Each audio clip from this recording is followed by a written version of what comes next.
Paalala lang, noong may COVID pa, ang mga magulang ang naging guro sa kanilang mga anak. At marami din akong narinig ng mga magulang na gusto makihati sa sasahurin ng mga guro.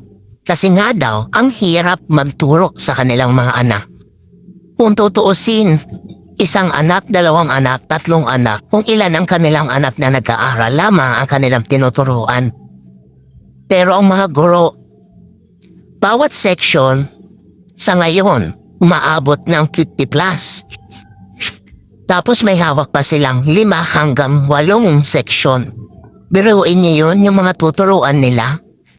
Iba't ibang mga mag-aaral, iba't ibang kaugalian mayroon ang mga bata. Pero kapag nagkakamali at nagkakasala ang mga guro, buong mundo ang humuhusga.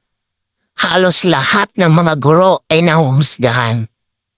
Pero nandyan pa rin nananatili at matatag ang ating mga kaguruan.